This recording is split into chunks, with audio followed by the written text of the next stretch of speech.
Hello la team, bienvenue déjà dans cette nouvelle vidéo. Comme vous voyez, je viens de rentrer du sport. Comme vous pouvez le voir, et j'ai décidé d'en profiter pour vous faire cette petite vidéo, pour vous partager en fait les réalités de l'entrepreneuriat. Vous savez, dans le monde du business en ligne, on vous montre la liberté, on vous montre des voitures, on vous montre des maisons de luxe, des Rolex, bref, on essaie de vous montrer beaucoup de choses. Mais le plus souvent, on ne vous montre pas la réalité qui se passe derrière. C'est-à-dire les journées sans cesse à se remettre en question, les échecs, parce que on a l'habitude de voir ce qu'on réussit à faire, mais on ne vous montre pas ce qu'on ne réussit pas. Déjà, vous devez comprendre que le plus souvent, on vous montre 100% du succès, mais on ne vous montre pas. En fait, on vous montre 20% du succès, c'est-à-dire des projets qu'on a réussi à réaliser, des projets qu'on a réussi à faire, mais on ne vous montre pas les 60% d'échecs. Cette vidéo va être plutôt particulière parce que je vais vous raconter un peu mon histoire, entre parenthèses. Je vais vous dire où je suis quitté pour être où je suis aujourd'hui et je vais vous dire les réalités de mon activité en ligne. Bon, pour ceux qui ne me connaissent pas, pour ceux qui viennent de me connaître, je m'appelle Pony Parfait. J'ai 22 ans d'ici quelques jours et, je suis dans le business en ligne officiellement depuis pratiquement un an. Bon, ça fait un an que je me suis professionnalisé. Et avant ça, je vendais uniquement sur Telegram et Facebook sans montrer mon visage. J'ai fait pratiquement plus de 30 000 euros en ligne sans montrer mon visage, uniquement en postant, en proposant mes services. Et ça fait un an que j'ai décidé de me professionnaliser. J'ai jamais fait de pub, je vendais uniquement. Comme j'ai dit, vu que je faisais aussi du hacking, je piratais des comptes, c'est-à-dire les comptes Facebook, les comptes Instagram, bref, les trucs des adolescents, quoi. Je piratais les connexions illimitées vu que j'avais toujours la connexion illimitée chez moi. Après ça, j'ai commencé à proposer mes services, récupération des comptes piratés, installation des systèmes de sécurité, vente des comptes et au fur et à mesure, mon activité a continué à se développer. Mais honnêtement, je n'aimais pas l'école. Je vous assure, je n'aimais pas. Ça ne me plaît pas de le dire en fait, ça me plaît vraiment pas de le dire parce que lorsque je dis souvent je n'aime pas l'école, c'est pas pour dire que je ne conseille pas aux gens de faire l'école. Impossible. Moi, c'est juste que ce n'était pas ma chose. Je forçais, mais je voulais avoir cet examen. Si je l'avais obtenu, ça devrait me plaire vu que je le faisais plus pour mes parents, pas pour moi. C'est vrai, à un certain niveau, j'ai décidé d'abandonner, mais sinon, c'était une grosse déception pour moi parce que je voulais leur faire plaisir avec ça. Donc, ne confondez pas le fait que je dis que je n'aimais pas l'école au fait que je demande aux gens de ne pas faire l'école. Parce que je pense que c'est deux choses différentes. Deux choses différentes que beaucoup de personnes ne comprennent pas. Je n'aimais pas juste l'école, mais ça ne veut pas dire que je conseille aux gens de ne pas faire l'école. Et l'école m'a énormément appris. Du coup, j'ai eu beaucoup de problèmes, que ce soit à l'école, que ce soit dans mes business et autres. J'ai lancé énormément de projets. J'ai lancé la vente de connexion Internet dans toute ma ville. J'ai lancé la création des sites web, la page des sites web avec les formations à vendre. J'ai lancé, euh, j'ai fait du e-commerce, que ce soit du e-commerce local comme en ligne. J'ai formé des gens en e-commerce. J'ai fait du trading. J'ai fait de la crypto. En fait, j'ai énormément fait de choses. Et les choses que j'ai fait ont échoué au moins à 60%, au moins à 70%. Mais au fur et à mesure, les gens ne faisaient que me dire, mais tu es fort, tu es fort, tu es très fort. Pourquoi tu ne te professionnalises pas? Et je n'avais pas vraiment pensé à ça. Du coup, j'ai continué à faire mon activité. Je suis tombé sur un élève français. Il est venu, c'était sur Telegram, mon premier élève français en fait. Il m'a contacté, il m'a dit, je ne veux pas acheter l'un de tes services. Je veux un accompagnement chez toi. C'était la première fois que je propose. C'était la première fois même que je pensais aux accompagnements en fait. Du coup, on s'était entendu sur une période de 4 mois, pratiquement à 2000 $, 2000 €. Il avait avancé, il avait fait un acompte de 200 euros. Et après 2 mois, il avait envoyé 2000 € à la fin de l'accompagnement. Il avait donné les autres 2000 €. Et à la fin de l'accompagnement, il m'a dit, professionnalise-toi, tu as un très gros potentiel. Vas-y. Mais j'étais pas, en fait, j'avais encore un peu peur. J'avais encore pas un peu peur, mais j'avais peur. Mais lorsque j'ai vu comment ils me payaient, je me suis dit, mais pourquoi pas? Pourquoi pas essayer? Pourquoi pas le faire en fait? Du coup, let's go. Je l'ai fait. Je l'ai fait, j'ai pris l'accompagnement en question. J'avais encore peur, j'avais énormément peur, mais lorsque j'ai vu la somme qu'il m'a payé, parce que j'étais habitué à vendre les trucs à 200 euros maximum. En fait, vu que je proposais juste des services, je vendais les trucs à 10 euros, 5 euros, les comptes Netflix, compte MyCanal, création des pages, 100 euros, 50 euros. Bref, j'étais habitué à recevoir l'argent petit, petit. Je ne savais pas qu'on pouvait me payer une grosse somme d'un coup de cette façon. Vous voyez? Et c'est vrai, j'avais déjà vendu quelque chose à 400 euros, mais c'était la formation en déblocage iPhone officiel. Vu que je vendais, je formais les gens en déblocage d'iPhone officiel, vu que moi-même, je débloquais les iPhones, peu importe quel type de modèle d'iPhone. Lorsque c'était bloqué sur iCloud, je le débloquais. Et ma formation en ça, c'était 400 euros. Du coup, la formation la plus chère que j'ai vendue, c'était 400 euros. J'ai vendu ça pratiquement à 8 personnes maximum. Mais en combien de temps? En combien de temps? Du coup, j'ai vu qu'il y avait une possibilité de se faire encore plus d'argent et sans trop de stress, en fait, vu que je me sentais quand même à l'aise dans ce type de modèle, c'est-à-dire l'accompagnement. Du coup, j'ai fait l'accompagnement, ça s'est très bien passé, mais j'avais encore peur de me lancer officiellement. Du coup, j'attendais et à ma grande surprise, j'avais un voyage d'affaires que je devais faire et j'ai raté mon voyage vu à une personne qui avait fait une erreur sur la personne qui s'occupait de mes dossiers avait fait une erreur sur mes documents. Une semaine après, j'ai échoué encore mon examen, c'est-à-dire le bac. Du coup, je suis entré dans une dépression pas possible. Je ne sais pas si je vais appeler dépression. Je me suis enfermé dans ma chambre 2 semaines. Je me posais la question, bah, qu'est-ce que je veux faire de ma vie? Plus que actuellement, je viens pratiquement de tout perdre. Ok, maintenant, qu'est-ce que je dois faire? Cet élève français encore qui était dans mes oreilles en train de me dire, vas-y, professionnalise-toi. Je vous dis, je me suis enfermé 2 semaines à réfléchir. Qu'est-ce que ma vie devient en fait? Et du coup, let's go. J'ai dit, ah, j'ai plus rien à perdre. J'ai quand même potentiel. Et bon, j'ai quand même essayé. J'ai essayé de donner cet examen à mes parents, vu que honnêtement, je ne le faisais pas pour moi. Je le faisais pour eux parce que je savais que même si je finissais mon bac, je ne devais pas continuer dans ça. Je devais me professionnaliser, je savais déjà. Mais je le faisais pour eux, vu que dans ma famille, c'était un peu comme une tradition en fait. Nous tous nous sommes habitués à avoir des résultats à l'école. Je ne sais pas si vous voyez. On est obligé à avoir un certain niveau. Bref, pas qu'on est obligé, mais c'est une habitude. Vous voyez. Du coup, c'est comme ça que ça s'est passé. Et j'ai lancé mon activité. Les 3 premiers mois ont été catastrophiques. Je vous dis catastrophique. Déjà parce que j'avais peur du regard des autres, j'avais peur de la caméra, j'étais toujours timide. J'étais celui qui à l'école, il ne parlait même pas avec son voisin de banc. J'étais celui qui ne communiquait pas avec les gens. J'étais celui qui ne se filmait jamais. Il avait honte de son visage. Il n'était pas photogénique. Il avait honte de parler devant les gens. Mais j'ai commencé à faire mes premières vidéos. Et c'est là que j'ai compris une chose, c'est que lorsque vous lancez votre business en ligne, ne comptez pas sur votre entourage. Ne comptez pas sur votre entourage. Tout ce qu'ils vont faire, ils vont vous ralentir. Votre entourage, c'est la pire chose que vous pouvez faire lorsque vous lancez un business en ligne. Si possible, même lancez votre business en ligne et ne faites pas en sorte qu'ils sachent même. Parce qu'ils ne peuvent pas vous encourager. C'est pas une façon de dire qu'ils sont obligés de le faire, mais ils vont plus vous décourager que vous encourager. Ils vont plus vous rappeler vos faiblesses au lieu de vous rappeler vos forces. Ils vont plus vous critiquer au lieu d'essayer de vous faire évoluer. Et c'est une chose qui fait très mal dans l'entrepreneuriat. Et c'est pourquoi je le dis toujours, et c'est une chose que je dis toujours, c'est que l'entrepreneuriat n'est pas fait pour tout le monde. Si vous n'avez pas un mental assez fort, assez développé, s'il vous plaît, n'entreprenez pas. Je suis vraiment désolé de vous le dire, mais je le redis encore, si vous n'avez pas un mental assez fort, ne faites pas de l'entrepreneuriat. L'entrepreneuriat, c'est l'une des choses qui demande le plus de mental possible, le plus de persévérance possible. Vous allez vous réveiller des jours où vous aurez l'impression de n'avoir personne autour de vous qui vous comprenne. Et déjà que j'étais dans une ville où mon cercle d'amis ne comprenait pas déjà ce que je faisais. Même quand je faisais juste des petits trucs dans l'informatique, déjà, ils ne comprenaient pas et ils ne voulaient même pas comprendre. Ils ne s'intéressaient même pas.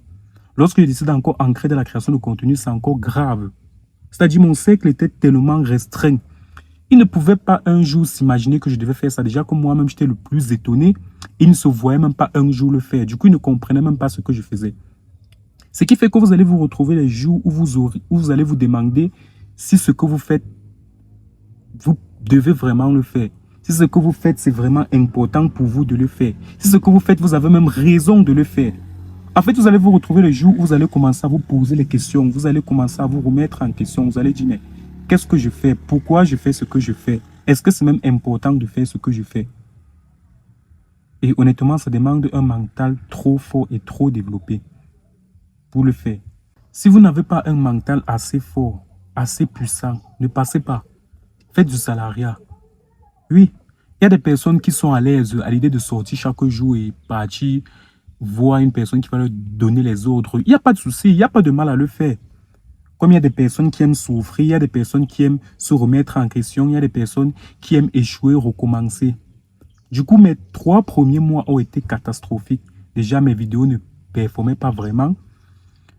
Le soutien, je n'avais pas de soutien, que ce soit financier, que ce soit émotionnel, que ce soit moral. Même avec mon cercle restreint, que ce soit ma famille et autres, ça n'allait pas. Du coup, j'ai dû me battre contre moi-même.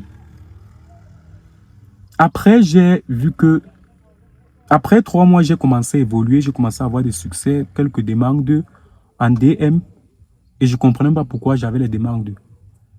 Du coup, j'ai commencé à analyser, traquer et j'ai commencé à mettre en place des systèmes plus sur mon avatar client. C'est-à-dire, je suis ancré à fond sur mon avatar client, j'ai refait ma promesse, j'ai refait mon positionnement et autres. Après, je compris que le problème, ce n'était pas forcément moi, c'était plutôt la façon de faire, la façon de travailler et autres. Il y avait un problème. Ce n'est pas que j'étais mal, mais c'est qu'il y a certains types de codes que je n'avais pas. Du coup, ça m'épuisait déjà, vu que je postais quand même pratiquement 3 fois par jour. Et j'avais commencé directement sur TikTok, Instagram, LinkedIn. LinkedIn que j'ai fait pratiquement 1 mois avec pratiquement 1 like. 2 mois avec 1 like. Lorsque j'ai réussi à faire mon post qui explose à 20 likes et pratiquement 10 000 impressions, on me bannit. En 1 an sur LinkedIn, on m'a banni 4 fois. Et les 4 fois, on me bannissait les 3 mois, les 2 mois. Je ne comprenais pas. Et pour une personne qui vient de connaître les types codes d'une plateforme, on commence à bannir son compte. C'est démoralisant. Déjà que tu n'as pas de résultats, tu n'as pas de succès et encore, on passe le temps à te bannir. Lorsque tu réussis à trouver un post qui explose, je ne comprenais pas. Je voulais abandonner. Je voulais abandonner. Il m'a fallu 1 an pour avoir 1000 abonnés sur LinkedIn. Aujourd'hui, je suis à 2000 abonnés. J'ai fêté mes 1000 abonnés, ça ne fait pas 1 mois. Aujourd'hui, je suis à 2000 abonnés. Il m'a fallu 1 an pour avoir 1000 abonnés. Mais il m'a fallu encore 1 mois pour avoir 2000 abonnés.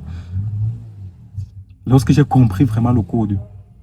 Je reviens sur ça pourquoi? Je reviens sur ça pour vous montrer qu'on a l'habitude de vous montrer tout ce qui marche, mais on ne vous montre pas ce qui ne marche pas.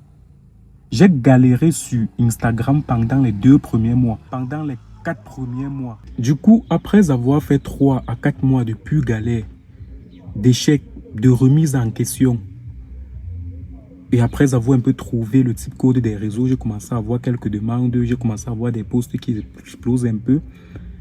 Mais je me sentais déjà un peu fatigué, vu que je postais déjà 2-3 fois par jour. Moi-même, je faisais le montage. Moi-même, je répondais à mes messages. Du coup, j'ai dit, bah, je regardais des vidéos YouTube, je regardais des trucs, je passais le temps à me former. Du coup, je me suis dit, ah, ok, pourquoi pas donc recruter? Très grosse, très mauvaise erreur. C'était une très mauvaise erreur et c'est l'erreur qui m'a coûté le plus cher sur Instagram. Pas seulement sur Instagram, mais sur tous mes réseaux sociaux. Pourquoi? Parce que j'étais débutant, je ne connaissais rien. J'ai recruté uniquement mes amis. Le monteur vidéo, déjà, c'était mon ami. C'est-à-dire, il n'avait pas de compétences en montage vidéo. Non seulement, je prenais encore du temps pour l'apprendre, le montage. J'ai délégué le setting à 2 autres de mes amis. Ils ne connaissaient non plus, ils ne connaissaient pas le setting. Donc, je les ai encore appris à setter et envoyer des messages, à démarrer les conversations. Mais l'école, je continuais quand même à apprendre. La première semaine, tout se passait plutôt bien. Ça se passait bien, on n'avait pas de problème. On s'amusait plutôt bien. Deuxième semaine, pas de soucis. Et chaque fois encore, je leur renumérais encore, c'est-à-dire pour les encourager. Mais à partir de 1 mois, ils ont commencé à avoir des problèmes. C'est-à-dire, ils disaient les résultats perdaient trop le temps avant d'arriver. Parfois, ils écrivaient aux prospects, les prospects ne répondaient pas normalement. Ils n'arrivaient pas à bloquer de call, on n'arrivait pas à signer de nouveaux clients. Du coup, ils se démoralisaient. Et surtout encore que l'autre personne apprenait le montage vidéo, il livrait en retard. Bref, tout ça. Et ça m'a énormément démoralisé. Parce que non seulement, on dit souvent, lorsque tu recrutes une personne pour ses compétences. Moi, j'ai recruté des amis parce que je voulais aider des amis. Je les ai formés. Le temps de leur former, là, je pouvais continuer à développer mon activité. Ce qui a fait que mon activité a commencé à stagner. Les messages de relance, les messages de prospection, c'était la catastrophe. Ils ne suivaient pas les scripts. Bref, mais je me disais, c'est le début et on apprend. Même moi, j'ai appris. J'avais une team de 6 personnes. Et après, ça a commencé à voir les... Parfois, on programmait les calls chaque lundi. Certains ne venaient pas au call chaque lundi pour faire le récapitulatif de la semaine. D'autres ne remplissaient pas les CRM et autres. Bref, j'ai commencé à me démoraliser encore. Du coup, je les ai retirés de la team. Et ça m'a tellement démoralisé. J'ai fait pratiquement encore peut-être 3 mois ou 2 mois sans poster. Je ne postais plus. À cause des amis. Parce que je voulais les aider. Donc, une chose que je vous dis encore, c'est que lorsque vous lancez une activité en ligne, ne comptez pas sur vos amis. Je préfère encore que vous payiez cher une personne qui maîtrise cette compétence pour qu'il vous travaille cette compétence normalement, que de payer un ami qui va vous créer des problèmes. Et le plus souvent, j'ai aussi compris que le plus souvent, c'est que le problème ne vient pas d'eux. Ils ne sont pas dans le domaine. Ils ne savent pas le domaine. Du coup, parfois, quand tu leur fais des remarques, d'autres prennent mal, d'autres prennent bien. Mais ce n'est pas vraiment leur domaine. Ce n'est pas vraiment leur chose, en fait. C'est pour ça que d'un côté, je leur comprenais, mais pas normalement, en fait. Vu que c'est moi qui vous recrute. Plus encore, je vous paye, je vous forme. Donc, du coup, si je demande que vous faites quelque chose, vous devez faire comme je demande, en fait. Je ne sais pas si on se comprend. C'est ça donc que je dis toujours qu'on a l'habitude de vous montrer les résultats comme ils sont déjà là. Vous voyez mon compte Instagram aujourd'hui, ça a moins d'un an. Ça, bon, je peux dire ça moins d'un an vraiment inactif en fait. Parce que j'ai fait, j'ai laissé, j'ai fait, j'ai laissé. J'ai testé énormément de choses. J'ai testé énormément de types de formats de vidéos. J'ai testé énormément de méthodes. Aujourd'hui, je suis pratiquement à 2500. Mais il m'a fallu combien de temps pour arriver à ces 2500 abonnés? Il m'a fallu tester combien de choses pour arriver à ces 2500 abonnés? Aujourd'hui, je suis classé parmi le top 10 des personnes de mon activité. Parce que ça a été classé sur, je pense, le site de Favicon de mon activité dans mon pays, c'est-à-dire le Cameroun. Je suis classé top 10. C'est-à-dire 8, je suis classé 8e. Bon, dans le monde entier, je suis dans les 1000 quelque chose en fait. Mais sinon, je partais de rien. Je partais de rien. Il y a plusieurs moments où j'ai failli abandonner. Je vous dis, il y a plusieurs moments où j'ai failli abandonner. J'ai eu plusieurs déceptions. J'ai eu des clientes qui ne voulaient pas payer. C'est-à-dire, tu leur formes, ils ont des résultats, mais ils ne veulent pas payer. J'ai eu des clientes que tu formes bien, vous vous entendez, mais à la fin de l'accompagnement, ils ont même des résultats, mais ils ne veulent pas payer. J'ai eu des clients qui te dérangent en fait. Bref, j'ai pas eu quoi. Je suis resté jusqu'au moment où je me demandais si on m'avait maudit. Parce que je postais mes posts, j'avais l'impression que personne ne voyait. J'avais l'impression que personne ne m'écoutait. J'avais l'impression que je parlais dans le vide. C'est-à-dire, tu postes une vidéo, tu vois, tu cales à 200 likes, tu cales à 300 likes. Et j'étais encore matrixé par ça. C'est-à-dire, j'étais attiré par le nombre de likes, par le nombre de vues. Lorsqu'une vidéo ne faisait pas le like, je me disais forcément c'est moi le problème. Oh, c'est pas toi le problème. Toute vidéo ne doit pas performer. C'est une chose que je ne connaissais pas en fait. Lorsque vous lancez les réseaux sociaux, comprenez déjà que toute vidéo n'est pas faite pour performer. Il y a des vidéos qui sont faites pour attirer. Il y a des vidéos qui sont faites pour qualifier, éduquer. Il y a des vidéos qui sont faites pour convertir. Le plus souvent, les vidéos qui sont faites pour attirer, c'est-à-dire les vidéos type tofu, ce sont des vidéos qui sont faites pour la viralité. Oui, cette vidéo doit faire beaucoup de vues. Parce qu'on parle à un public très large. Lorsqu'on parle déjà d'éduquer une personne, c'est normal que vous faites moins de vues parce que vous parlez à une personne précise qui a un problème précis et vous avez une solution précise à le présenter. C'est-à-dire que si d'autres personnes ne se retrouvent pas dans la même catégorie, c'est normal qu'ils ne suivent pas la vidéo. Et ça, je ne comprenais pas. Et encore le plus pire encore, il y a des vidéos qui sont faites pour convertir. Et ce type de vidéo, c'est la catastrophe. Je dis bien que c'est la catastrophe. Le plus souvent, ce type de vidéos ne font pas beaucoup de vues. Parce que vous vendez directement. Oui, vu que vous avez déjà attiré, vous avez déjà qualifié, éduqué, maintenant il faut convertir. Mais est-ce que je connaissais? Je ne connaissais pas. Je n'avais pas de système, je postais à la rate.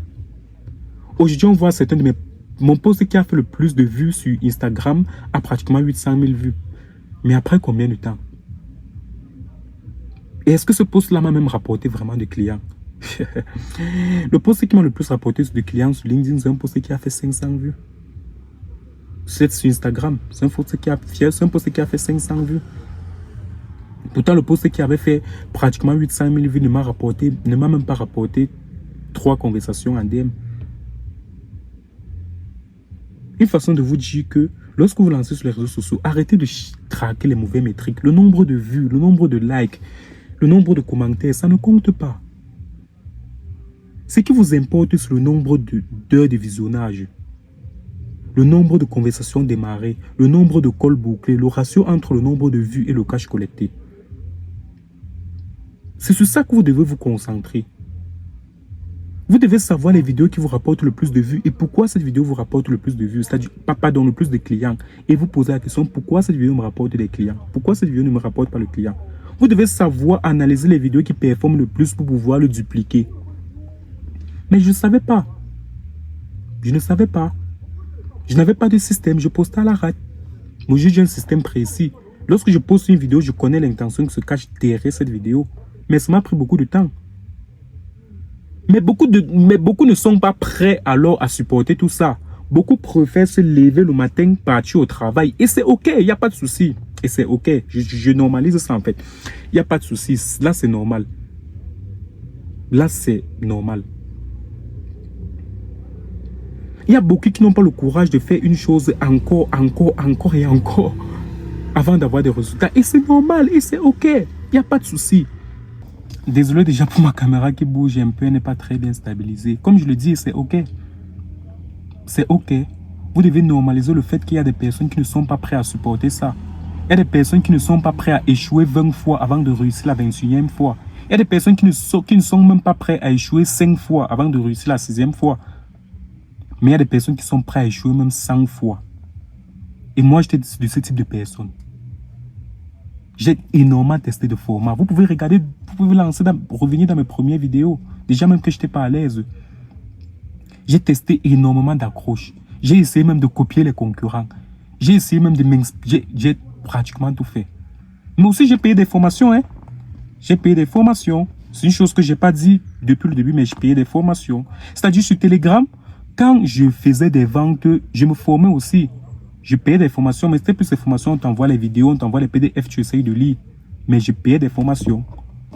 Chose que je n'ai pas dit depuis le début, sûrement je me suis un peu embrouillé. Les formations sont très importantes. Formez-vous parce que peu importe ce que vous faites, le marché évolue. Le marché évolue. Et aujourd'hui, si je ne me forme pas, c'est juste parce que je n'ai pas la possibilité. Je dis bien que s'il arrive que je me forme parce qu'actuellement, je me fais former. Mais s'il arrive que demain, je ne me forme pas, je ne me forme plus, c'est parce que, en fait, j'ai pas la possibilité. Mais toutes les fois que j'aurai la possibilité de prendre un nouveau accompagnement, d'augmenter une nouvelle compétence, je vais le faire. Donc, une façon de vous dire qu'au moins à 80%, on va toujours vous montrer ce qui a marché. On ne va pas toujours forcément vous montrer ce qui n'a pas marché. C'est vrai dans ma chaîne, dans mes vidéos, je dis toujours ce qui a marché, ce qui n'a pas marché. Je dis ce que je fais, je dis ce que je teste, plus encore dans mes groupes. Parce que j'ai un groupe privé WhatsApp. N'oublie pas de m'envoyer le mot WhatsApp en privé sur Instagram. Parce que si tu m'envoies le mot WhatsApp en privé sur Instagram, le lien c'est... Mon Instagram c'est Boning Parfait. Si tu m'envoies WhatsApp en privé sur Instagram, je veux savoir que tu viens de cette chaîne YouTube et je vais te faire intégrer mon groupe privé WhatsApp. C'est un groupe privé où je fais énormément de voice, je fais énormément de vocal, je dis ce que je vais tester la semaine, je dis si ça a marché, si ça n'a pas marché, je dis ce que j'ai testé, je dis les actions que je dois mettre en place. Bref, je suis sans filtre en fait, je raconte tout. Donc mettez-vous ça en tête, mettez-vous ça en tête. Le succès, ça prend du temps, ça prend énormément du temps. C'est vrai. Pour être honnête, je ne suis même pas encore à 10% de où je vais être. Quand je dis ça à mes amis, ils disent, bah, tu exagères. Bon, peut-être c'est parce qu'ils ne font pas ce que je fais. Peut-être ils ne sont pas forts. Peut-être c'est parce qu'ils ne sont pas vraiment dans mon monde. Mais je le dis, je ne suis même pas à 10% de où je vais être. Donc, vous voyez encore, c'est pour dire que j'ai encore énormément du taf. Et je sais que je vais y arriver. Et comme beaucoup de personnes, et je le dis, parce que beaucoup de personnes ne comprennent pas pourquoi je le dis souvent, c'est que j'ai pas peur de l'échec en fait. J'ai pas peur de l'échec. J'ai peur de ne pas exploiter mon plein potentiel. J'ai peur de ne pas donner tout ce que je peux donner. Parce que je dis toujours que j'ai énormément à apporter. Ce qui me fait peur, c'est que je ne réussisse pas à donner tout ce que j'ai à apporter. C'est que je ne réussisse pas à exploiter mon plein potentiel. Et une chose qui me fait le plus peur, c'est que lorsque je vais atteindre au moins les 50%, je n'aurai plus la possibilité d'aider les personnes qui comptent le plus pour moi. Peut-être ils ne seront plus là. Peut-être, je ne sais pas. Lorsque je parle de ça, vous comprenez que ce soit les parents et autres. Je pense que c'est la chose qui me fait le plus peur. Mais sinon, l'échec en elle-même, je n'ai pas peur. Parce que je me dis, peu importe, que lorsque tu échoues, au moins tu auras essayé. Tu auras essayé. Une personne qui n'échoue pas sur, comme Elon Musk le dit, une personne qui n'échoue pas sur une personne qui ne teste pas assez. Si tu n'échoues pas, c'est pour dire que tu ne testes pas. Il n'y a pas de débat. Il n'y a pas de débat. C'est que tu ne testes pas assez. Et comme il est dit aussi, c'est qu'on voit que on se dit qu'il n'a jamais échoué ses business parce que, c'est-à-dire ses activités, ses applications, ses sites, bref, ses entreprises et autres. Mais il dit qu'il a déjà échoué plus de 1000 projets. Donc, vous pouvez voir que c'est vraiment bosser en fait. Bosser les amis. Et j'ai aussi compris un truc de l'accompagnement. Après avoir accompagné plusieurs personnes, j'ai compris que l'accompagnement aussi, c'est un degré chance. C'est un degré chance, oui. Il y a des personnes que j'ai accompagnées qui n'avaient aucune compétence, mais qui en un mois m'a dépassé avec le nombre d'abonnés, le nombre de vues, même un nombre de ventes par semaine. Il y a des personnes que j'ai accompagnées qui partaient de rien. Les mamans même, qui ont fait mon CA en un mois, en fait, fois 2. Peut-être ils ne connaissaient rien du business en ligne. Ils ont eu pratiquement les 3000 abonnés en moins de 1 mois. Ils ont closé en moins de 2 semaines. Donc, je pense que les réseaux sociaux, que ce soit les réseaux sociaux, que ce soit le business en ligne, il y a aussi un degré chance qui existe en fait. Mais cette chance-là, vous devez la provoquer. Et aussi une chose, c'est que vous devez normaliser le fait que vous pouvez faire des choses bien et ça ne prend pas. Vous pouvez faire les choses de la bonne façon, mais ça ne réussit pas comme vous voulez. Oui. C'est pour ça que vous voyez parfois des coachs. Certains coachs qui font la même chose, mais ils ont des résultats différents. Ça peut être les personal brands qui font la différence. Ça peut être le degré chance, comme je l'ai dit. Mais comme je l'ai dit, les bonnes choses prennent du temps. Vous devez accepter le fait que parfois vous êtes dans un processus et que ça peut prendre du temps avant d'arriver où vous voulez être. Arrêtez de vous comparer avec des coachs, des entrepreneurs, des formateurs qui font 10 fois, 5 fois votre chiffre d'affaires. Ou 10 fois, 100 fois et autres. Parce qu'ils sont un chapitre que vous n'êtes pas. Peut-être pour faire ce chiffre d'affaires, ils ont dû échouer peut-être 60 fois. Et c'est une chose que beaucoup de personnes ne comprennent pas. Peut-être ils sont au chapitre 61. Toi encore tu es au chapitre 2, tu vas te comparer avec une personne qui te dépasse. Peut-être tu vas te dire que oui, j'ai commencé avec la même personne, mais les critères ne sont pas les mêmes. Peut-être qu'il est d'un environnement favorable qui le met en bonne condition pour travailler, c'est-à-dire connexion, c'est-à-dire soutien, que ce soit financier, émotionnel, accompagnement, bref. Peut-être qu'il n'est pas d'une famille toxique, peut-être qu'il n'est pas d'un entourage aussi qui l'empêche de travailler. Et c'est une chose que beaucoup de personnes ne comprennent pas en fait. Arrêtez de vous comparer avec le niveau 10, le niveau 100 des personnes. Oui, vous pouvez commencer ensemble et réussir avant toi, il n'y a pas de souci. Comprends que tu es dans un processus et pour toi, ça peut prendre du temps. Et c'est pour ça que je dis que le degré chance existe. Parce qu'il y a des personnes qui font les mêmes choses, mais obtiennent des résultats différents. Je dis bien les mêmes choses. Que des personnes qui font les mêmes choses, mais ce qui différencie peut-être sur leur brain, ce qui différencie peut-être sur leur façon de faire, ce qui différencie peut-être sur leur environnement, bref. Mais vous pouvez faire les mêmes choses et avoir des résultats différents. C'est pour ça que je dis qu'il y a un degré chance qui existe. Mais ce degré chance, vous devez la provoquer. Et n'oubliez pas aussi, si tu me regardes actuellement et que tu as une activité en ligne et qu'actuellement tu galères au niveau de l'acquisition, que ce soit au niveau de la création de contenu, que ce soit au niveau du setting en gros, tu peux m'envoyer le mot setting sur Instagram. Là, je veux savoir que tu viens directement de cette vidéo et on va analyser ton business, voir comment t'aider. Parce que nous, on travaille sur des business en ligne et physique. Nous, on vous aide à, pas à scale en tant que tel, mais on vous aide à construire une base solide. Une base solide, c'est-à-dire une base de contenu solide qui est adressée uniquement à votre avatar client, à votre cible, une base de prospection et le plus important qui vous ressemble, qui est propre à vous-même. J'ai misé énormément sur ça parce que c'est ça qui fait ma particularité. C'est ça qui fait que je réussis à upsell facilement mes clients, c'est ça qui fait que je réussis à m'entendre avec mes clients, c'est ça qui fait que mes clients travaillent avec moi pendant une très longue durée parce que je leur comprends trop. Et je pars du fait que tant que je t'ai pas compris toi-même, tant que je t'ai pas aidé à te comprendre toi-même, on n'attaque pas la technique. Non, on va caler sur la théorie. Parce que pour moi, c'est la base de tout. Si tu ne te comprends pas, tu ne peux pas avancer. Donc, arrêtez de vous focaliser sur nos succès. Arrêtez de vous focaliser sur nos résultats. Parfois, il y a énormément d'échecs derrière. Instagram que vous voyez, lorsque je me suis lancé, j'ai abandonné le compte 3 fois avant de revenir continuer à poster. C'est-à-dire j'étais actif pendant 2 mois, après j'ai abandonné, j'ai même fait 1 mois. Après j'ai encore été actif, après j'ai encore abandonné, j'ai même encore fait 1 mois. Après, soit parce que j'avais mal recruté, soit parce que je n'avais pas de résultats, soit parce que je n'avais pas de process, soit parce que je n'avais pas de succès. Chose qu'on ne parle pas sur les réseaux sociaux, chose qu'on ne vous dit pas. Très peu de personnes le disent. C'est vrai, je le documente, mais pas trop. Je le documente plus dans mes groupes ou parfois dans mes publications sur LinkedIn. Donc, plus que dans mon groupe, je suis très transparent. J'ai un groupe Facebook privé où parfois je partage les voices. Je partage les voices de ce que je dois faire la semaine, des actions que je dois mettre en semaine afin que je dise si ça a réussi ou pas. Je partage mes process, c'est-à-dire les process que je suis en train de mettre en place, mes idées et autres.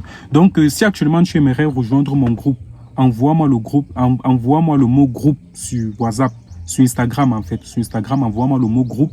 Là, je vais savoir que tu viens directement de ma vidéo YouTube et je t'envoie le lien pour intégrer mon groupe. C'est totalement gratuit et c'est un banger parce que c'est un groupe où je partage tous mes chiffres, tous mes résultats sans filtre, mes projets, mes process. Je dis ce qu'il veut faire la semaine, je dis ce qu'il ne veut pas faire la semaine. Je raconte mon histoire, mes échecs. Je raconte ce qui a marché, ce qui n'a pas marché. J'ai fait les analyses, j'ai dit pourquoi ça a marché, pourquoi ça n'a pas marché. Donc, essayez de le faire. Envoie-moi le groupe sur WhatsApp. Je vais savoir que tu viens directement de cette vidéo et je vais t'envoyer le lien du groupe. Je pense que ça va énormément t'aider. Mais comme je le dis, faites-vous accompagner. Faites-vous accompagner parce que lorsque vous faites accompagner, vous gagnez beaucoup en fait. Vous gagnez beaucoup en temps. Maintenant, beaucoup de personnes, lorsqu'ils veulent se faire accompagner, ils essayent de se faire accompagner. Le plus souvent, les débutants qui se lancent dans les réseaux sociaux, ils sont plus focalisés sur les gourous du net. C'est-à-dire qu'ils leur vendent leur Lamborghini, leur maison de luxe, leur Rolex, leur voiture et autres. C'est une bonne chose et c'est aussi une mauvaise chose. J'approuve ça comme d'une certaine façon, je n'approuve pas. Je n'approuve pas parce que je vais d'abord dire pourquoi je n'approuve pas, après je vais dire pourquoi j'approuve. Mais lorsque je dis je n'approuve pas, c'est pas pour dire que c'est mauvais, c'est pas pour dire que vous ne devez pas le faire. Mais je dis, en fait, pas que je n'approuve pas, mais je dis que ça a un avantage et un inconvénient. L'inconvénient ici, c'est que ces personnes, vous n'avez pas trop accès à eux en fait, parce qu'ils sont trop occupés. Ils se focalisent plus sur les gros clients, c'est-à-dire les clients qui ont un gros potentiel. Pas pour dire qu'ils vous négligent, ils ne vous négligent pas, mais c'est du business. C'est un business. Après tout, c'est fait pour gagner de l'argent. Ils vont se concentrer sur des personnes qui ont un fort potentiel en fait. Pas pour dire qu'ils vont vous négliger. Et aussi, l'un des inconvénients, c'est que vous n'avez pas... En fait, c'est trop difficile de revenir sur la base. Parce que vous savez, lorsque vous travaillez avec une personne qui travaille avec des personnes qui sont très avancées, lorsqu'il travaille avec vous, parfois il dit les trucs, il se dit que vous avez déjà compris. Vous voyez, il dit les trucs en passant parce qu'il dit que ça vous maîtrisez déjà. Oui, c'est normal pour lui vu qu'il a l'habitude de travailler avec des personnes qui sont énormément avancées. Mais parfois, il ne se rend pas compte que tout le monde... En fait, nous n'avons pas la même compréhension, en fait. Nous n'avons pas la même façon de voir les choses. Vous voyez, c'est pas si on se comprend, en fait. Donc, du coup, parfois, il passe vite sur certaines choses. Et comme je l'ai dit, l'un des plus gros inconvénients, c'est que vous n'avez pas directement accès à eux, à one-to-one. Peut-être, oui, une fois par semaine, une fois pendant 2 semaines, le plus souvent, les personnes comme ça, qui font déjà des gros chiffres d'affaires, sont les personnes qui ont déjà une sales team. Ils ont déjà des coachs qui vont vous apprendre certaines méthodes. Bref, ils ont déjà tellement recruté, tellement délégué. Ils sont totalement sortis de l'opérationnel. Ils peuvent faire des séances spéciales une fois par semaine, une fois pendant 2 semaines, mais pas vraiment ça. Mais pas pour dire que vous négligez, en fait. Maintenant, l'avantage dans ça, c'est que vous avez des personnes qui ont une réelle expérience du marché. Parce qu'ils ont déjà accompagné énormément de personnes. Ils ont déjà vécu tellement de cas. Ils ont déjà mis en place tellement de process. Ils connaissent déjà que quand une personne vient et qu'il a ce type de problème, c'est pour dire que son problème vient soit de la visibilité, soit du manque de visibilité, soit du manque de conversion, ou au niveau de la vente propre, ou au niveau de l'acquisition, ou au niveau de la vente proprement dit. Ils connaissent directement quel système appliquer.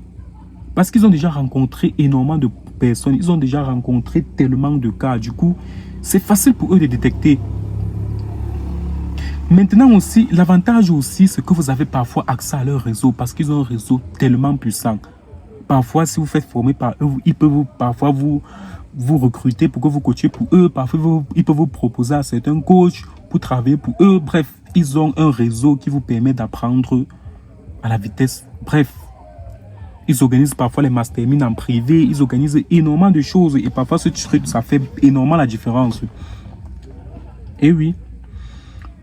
Mais aussi, lorsque vous lancez sur les réseaux sociaux, je préfère que vous preniez une personne qui est peut-être au niveau 5. Peut-être vous pouvez être au niveau 1 actuellement. Vous prenez une personne qui est au niveau 5 ou au niveau 10. L'avantage de ce type de personne, c'est qu'il apprend la base avec vous. Vous voyez. Là, il ne vous vend plus son image. Parce que les coachs qui font des gros chiffres d'affaires, ils ne vous vendent plus leur système. Ils ne vous vendent plus leur process. Ils vous vendent leurs images. Ils vous vendent leur Rolex, leur voiture, leur maison de luxe, bref, leurs environnements. Ils ne vous vendent plus leur process. Vous achetez chez eux parce que vous voulez vous vanter que vous avez leur numéro. Vous achetez chez eux parce que vous êtes blasé par leur montre, par leur Rolex, par leur lifestyle. Vous voyez. Or, lorsque vous achetez un coach qui vous dépasse du niveau 5 ou du niveau 10, vous l'achetez parce que vous aimez son process. Parce que vous aimez sa méthode. Vous l'achetez vraiment pour son expertise, en gros. Et ce type de coach-là prend énormément le temps à vous comprendre. Il prend énormément le temps à vous étudier parce que c'est plus des séances de coaching en one-to-one. C'est plus des séances privées. Même si c'est en groupe, c'est pas trop de personnes. Il prend le temps de vraiment ancrer dans votre activité et autres. Mais maintenant, le problème de ce type de coach, parfois, c'est que ce sont des débutants, ce sont des personnes qui sont encore en train de vraiment apprendre, ce sont des personnes qui n'ont pas encore gros expérience. Donc, du coup, c'est à vous de voir les coachs qui vous conviennent. Soit des coachs qui sont au niveau 100 et que vous êtes au niveau 1, soit des coachs qui sont au niveau 5, au niveau 10, au niveau 20 et que vous êtes au niveau 1, 2, 3, en fait. J'ai donné les avantages des deux, j'ai donné les inconvénients des deux. Donc, c'est à vous de choisir ce qui vous convient. Comme je dis, chaque personne est différente, chaque business est différent. C'est chacun qui sait avec qui il est à l'aise. Lorsque vous arrivez sur les réseaux sociaux, je le dis encore, ayez une intention précise. Vous voulez être quoi? Vous voulez être influenceur, vous voulez être entrepreneur, vous voulez faire des vues, faire des likes, vous voulez des clients ou vous voulez des abonnés. C'est pas la même chose. C'est pas la même chose. Vous voulez créer une audience ou vous voulez créer juste des fans. Une communauté ou créer juste des fans, c'est pas la même chose. Une audience, une communauté achète. Les fans vous admirent juste. Maintenant, il faut mettre en place un système derrière pour pouvoir le convertir. Donc, du coup, c'était un peu le but de cette vidéo. Juste pour vous dire que on a l'habitude de montrer les succès, les accompagnements, les réussites, mais on ne vous dit pas ce qui se passe. Vous voyez que j'ai énormément échoué. Je me suis fait bannir de LinkedIn pratiquement 4 fois en 1 an. J'aurais pu abandonner. Et chaque fois que mon post explosait, c'est là où on me bannissait. Je postais sur Instagram pendant au moins 5 mois, 3 mois, je ne dépassais même pas les 200 abonnés. Je ne dépassais même pas les 200 vues sur certains de mes posts. Mais j'ai continué. Et beaucoup de personnes se demandent comment j'ai réussi à continuer malgré ça, en fait. C'est vrai, de temps en temps, j'avais quand même d'autres services que je proposais à côté, vu que je suis quand même informaticienne. Bon, pas que je suis informaticienne, j'aidais quand même certaines personnes à se lancer sur TikTok, à vendre, vu que la vente, quand même, je maîtrise. J'ai vendu avant de venir sur le marché, en fait. Je vendais. Donc, de temps en temps, il y avait quand même certains trucs qui entraient. Mais le véritable facteur qui a fait en sorte que je continue à faire ce que je fais aujourd'hui, c'est parce que j'aime ce que je fais. J'adore ce que je fais. C'est-à-dire quoi? Même quand j'avais des problèmes, même quand je me sentais mal, même quand j'étais en dépression, même quand je me disais, bah, je suis maudit, parce que je le disais. Je le disais. Je le disais que j'étais maudit parce que mes vidéos TikTok ne faisaient pas de vues, mes vidéos Instagram ne faisaient pas de vues, YouTube, LinkedIn et autres. Je commandais mes appareils, ça n'arrivait pas, j'avais énormément de problèmes. Je me disais, ah, du coup, je me disais, oui, je suis maudit et tout. Mais ça ne m'empêchait pas de continuer parce que j'aimais ce que je faisais. J'aimais transmettre. Et il y a une chose aussi qui booste énormément, c'est lorsque vous commencez à avoir vos premiers clients et qu'ils ont des résultats. Il y a une chose qu'on ne vous parle pas assez, c'est ce plaisir en fait qu'une personne vient de vous dire, grâce à toi, j'ai closé, grâce à toi, j'ai eu un client, grâce à toi, j'ai voyagé, grâce à toi, j'ai doublé mon chiffre d'affaires, grâce à toi, j'ai fait ceci, grâce à toi, j'ai fait cela. C'est un plaisir immense, c'est un truc qui vous donne énormément de motivation. Comme je l'ai dit dernièrement d'une vidéo, c'est que ça dépasse 10 000 euros. Lorsqu'une personne vous dit, grâce à toi, j'ai lancé mon business en ligne, grâce à toi, je vis du business en ligne, grâce à toi, je réussis à gagner de l'argent en ligne. C'est une chose que beaucoup de personnes ne connaissent pas, mais c'est un plaisir immense. Donc, bossez les amis. Bossez, soyez obsédés par ce que vous faites. Et ne bossez pas juste pour bosser. Remettez-vous en question, posez-vous des questions, cherchez à savoir pourquoi ça a marché, pourquoi ça n'a pas marché. Essayez d'ajuster, essayez d'améliorer. Et ne déléguez pas trop vite. Ne déléguez pas trop vite. Apprenez une compétence avant de le développer. Maîtrisez une compétence, pas au moins à 100%, même pas à 80%, mais essayez au moins de maîtriser une compétence avant de le déléguer. Et vous allez voir, ça va faire toute la différence. Donc du coup, je pense que nous sommes déjà au thème de cette vidéo. Je pense vous avoir fait un petit débrief. Dites-moi en commentaire si cette vidéo vous a plu, cette vidéo sans filtre, sans montage. Désolé déjà pour la caméra qui bouge de temps en temps. Dites-moi les parties qui vous ont le plus marqué, parce que j'ai abordé énormément de sujets. J'ai abordé l'acquisition, j'ai abordé le contenu, j'ai abordé le setting, j'ai abordé le recrutement et autres. Si vous aimeriez que je fasse une vidéo plus explicative sur certains points précis, dites-le moi en commentaire. Et déjà, n'oubliez pas aussi, si vous êtes agence, si vous êtes coach, consulting, thérapeute, et vous avez des problèmes au niveau d'acquisition, vous pouvez directement prendre rendez-vous avec moi, ou un membre de mon équipe, et nous allons étudier votre situation, parce que nous sommes passés par là.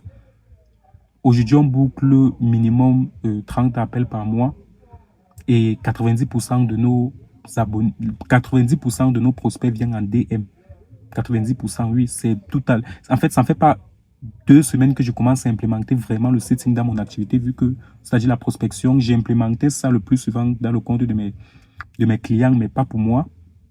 Vu que je le dis encore, ma stratégie est basée sur du trafic organique et du setting, vu que j'ai été formé comme ça. Même pas que j'étais formé comme ça, lorsque j'ai commencé à vendre, j'étais habitué à faire uniquement ça. C'est-à-dire, j'étais habitué au fait que je poste mes écrit à travers mon post. Du coup, j'ai essayé de mettre en place des process pour le faire. Donc, si vous avez une agence, si vous êtes thérapeute, coach, consulting et que vous avez des problèmes au niveau d'acquisition, vous pouvez prendre un rendez-vous avec moi ou un membre de mon équipe. Nous allons étudier votre situation dans les plus brefs délais. Et dans le plus pire des cas, je dis bien dans le plus pire des cas, vous allez repartir avec un maximum de valeur. Parce qu'à la fin de l'appel, on va vous dire si on peut travailler avec vous ou pas. Mais dans le plus pire des cas, vous allez repartir avec un maximum de valeur. Du coup, c'était parfait, Boni. Et n'oubliez pas de liker, partager et vous abonner. Et n'oubliez pas aussi de vous abonner à ma chaîne principale parce que ça, c'est ma chaîne secondaire. C'est une chaîne sans filtre où je vous parle juste comme ça, sans montage, sans tout. Dites-moi si ce type de vidéo vous a plu et on se retrouve à la prochaine.